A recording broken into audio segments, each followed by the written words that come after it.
জাতীয় নাগরিক পার্টি এনসিপির উদ্যোগে দেশ গড়তে জুলাই পদযাত্রা আজকের এই রাজশাহীর সমাবেশ আমাদের জুলাই পদযাত্রার ইতিহাসে স্মরণীয় হয়ে থাকবে।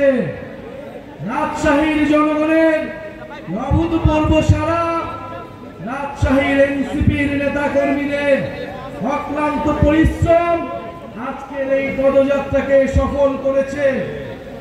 প্রিয় সংগ্রামী বন্ধুগণ, আপনারা ইতিমধ্যে শুনেছেন জুলাই গণ অভ্যুত্থানের 1 বছর হতে যাচ্ছে। অনেক স্বপ্ন নিয়ে আমরা রাজপথে নেমেছিলাম, অনেক স্বপ্ন নিয়ে আমার ভাই আবু সাইদ পুলিশের বুলেটের সামনে বুক পেতে দিয়েছিল। অনেক স্বপ্ন নিয়ে রাজশাহীর ভাইয়েরা শহীদ হয়েছিলেন।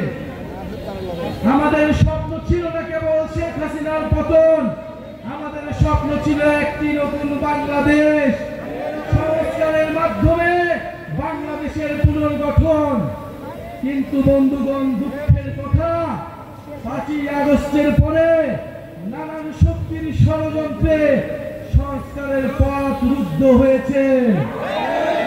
বন্ধুগণ, আমরা স্বীকার করে নিচ্ছি আমাদের ভুল হয়েছিল, আমাদের সীমাবদ্ধতা ছিল, কিন্তু আজকে আমরা আপনাদের সামনে শপথবদ্ধ, এই ভুল আমরা আর করব না, আমরা আর সুযোগ দিব না।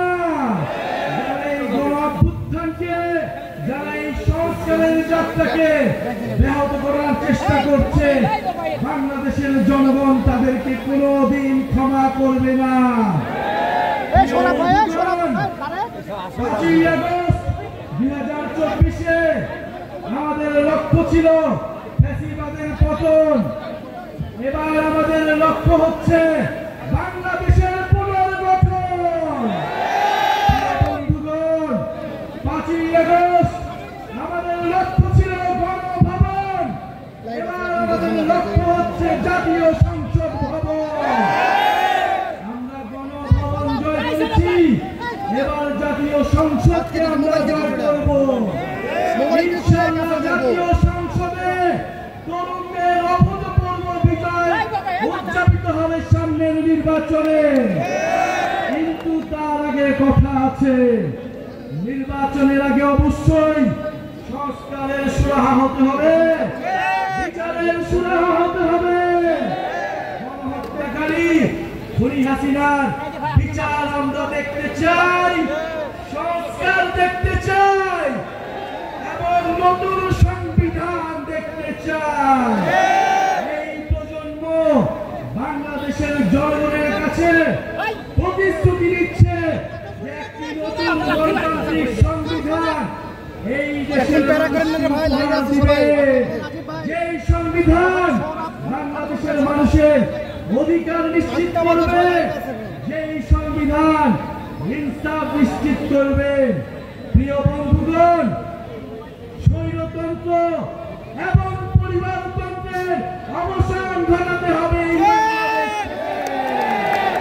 মেধা এবং যোগ্যতার ভিত্তিতে আমরা নতুন রাজনীতি এবং নতুন বন্দোবস্ত গড়ে তুলব। প্রিয় বন্ধুগণ, রাজশাহীতে এসেছি, রাজশাহী সম্পর্কে 2-1টি কথা বললেই নয়।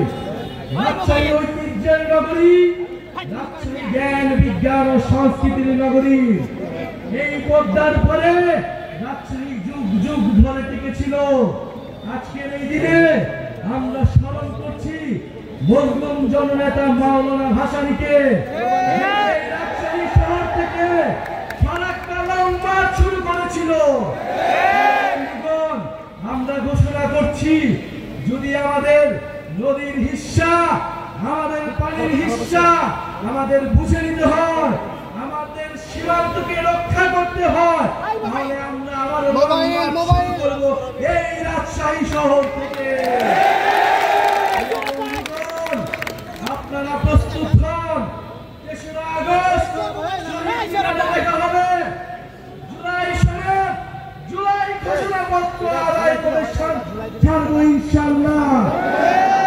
বলে জুলাই কেবল আবেগের বিষয়, যারা বলে জুলাইকে কোনো সাংবিধানিক ভিত্তি দেওয়ার প্রয়োজন নয়, বন্ধুগণ তাদেরকে দেখিয়ে দিতে হবে 3রা আগস্ট 2025 সালে বাংলাদেশের জনগণ আবার মুজিববাদের বিরুদ্ধে, আবার মুজিববাদী সংবিধানের বিরুদ্ধে একত্রিত হবে।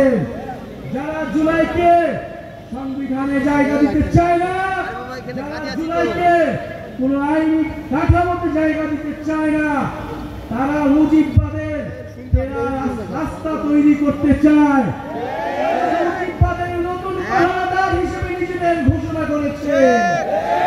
মুজিববাদের যারা পাহারাদার, তাদের বিরুদ্ধে আমাদের অবশ্যই প্রতিরোধ গড়ে তুলতে হবে।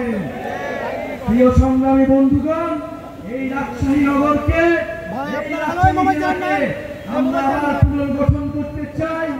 এই বরেন্দ্র অঞ্চলের হারানো ঐতিহ্যকে ফিরিয়ে আনতে চাই। রাজশাহীতে কর্মসংস্থান থাকবে, রাজশাহীতে শিক্ষা থাকবে, চিকিৎসা থাকবে, রাজশাহীতে শিল্পের বিকাশ ঘটাতে হবে। কেবল ঢাকার উন্নয়ন নয়, উন্নয়নের বিকেন্দ্রীকরণ করতে হবে। এটার জন্যই সংস্কার, এটার জন্যই আমাদের নতুন দেশ, এটার জন্যই জুলাই পদযাত্রা। বন্ধুগণ, আমরা আজকে বিদায় নিব। আমাদের এই জুলাই পদযাত্রার বার্তা নতুন দেশ গঠনের বার্তা, দুর্নীতিমুক্ত বাংলাদেশের বার্তা, বৈষম্যহীন ইনসাফ ভিত্তিক বাংলাদেশের বার্তা। আপনারা বাংলাদেশের প্রতিটি গ্রামে গ্রামে, বাসায় বাসায় পৌঁছে দিবেন। ইনশাআল্লাহ আমরা ইনসাফের ভিত্তিতে, দায় দরদের ভিত্তিতে নতুন দেশ উপহার দিব বাংলাদেশের জনগণকে। জনতাই বৈধতা, জনতাই ক্ষমতা।